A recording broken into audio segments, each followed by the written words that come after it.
আমরা যারা অনলাইনে বেচাকেনা করি, আমরা যখন যেমনটি আমরা দেখলাম যে আমের যখন আমি অর্ডার করলাম, খেয়াল করেন আগের কেসটা, আমি অর্ডার করলাম ভাই আমার আম লাগবে, উনি বললেন সাতক্ষীরা থেকে আপনার আম আপনার বাসার অ্যাড্রেসে চলে আসবে।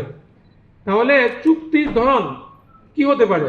যে কোনো অনলাইনে যে কোনো বেচাকেনা খুব ভালো করে বুঝে নিই, তিনটা ধরন হতে পারে বা তিনটা টাইপ হতে পারে।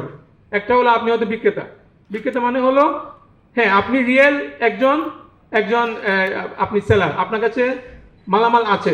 রিয়েল সেলার এর অর্থ হলো ইসলামিক ফিক অনুযায়ী আপনার পজিশনে মালামালগুলো আছে, কবজে আছে, বিক্রেতা। আরেকটা টাইপ হতে পারে, সুরত হতে পারে আপনি প্রতিনিধি। মূল ওই যে সাতক্ষীরা বাগানের আম মালিক, তার পক্ষে আপনি প্রতিনিধি হয়ে আম অনলাইনে বিক্রির প্রস্তাব করছেন। আরেকটা হলো অর্ডার ফরওয়ার্ড করা।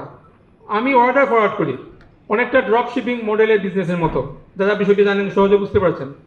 আমার কাছে বই নেই, বাট আমি বই বিক্রয়ের প্রস্তাব করছি। যখন প্রস্তাবগুলো চলে আসে আমার কাছে, অর্ডার কনফার্ম হয়, আমি তখন এই বইগুলো লাইব্রেরির কাছে এই মানে অর্ডারগুলো পাঠিয়ে দিই, তারা বইগুলো পাঠিয়ে দেয়।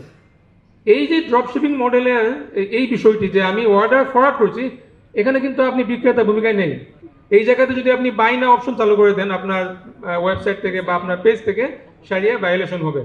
এখানে হবে আপনার অর্ডার নাও এবং এটাকে আপনার ওয়াদা চুক্তিতে নিয়ে যেতে হবে, কারণ আপনার কাছে বন্ধ নেই। অথবা আপনাকে প্রতিনিধি চুক্তিতে যেতে হবে।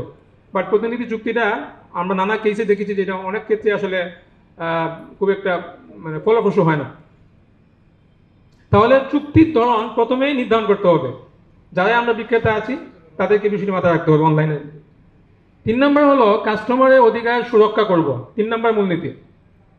আমরা যখন অনলাইনে বেচাকেনা করব বা অফলাইনে, কাস্টমারের কি কি অধিকার আছে। আমি খুব অবাক হই, আমরা দেখি অনেক আলেম, অনেক ছাত্র ভাইয়েরা ব্যবসায়ী হচ্ছেন, মার্শাল্লাহ। তারা মাদ্রাসার পাশাপাশি বিভিন্ন অর্থনৈতিক কার্যক্রমে যাচ্ছেন, খুবই ভালো। কিন্তু ওই যে আমি বললাম যে একজন নন আলেম ব্যবসায়ীর সাথে একজন আলেম ব্যবসায়ী পার্থক্যটা কোথায় হবে?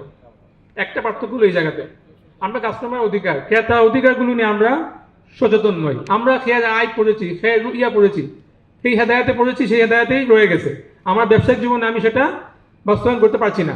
তাহলে আমি একজন আলেম উদ্যোক্তা, আমি একজন আলেম ব্যবসায়ী, পার্থক্য কোথায় হলো?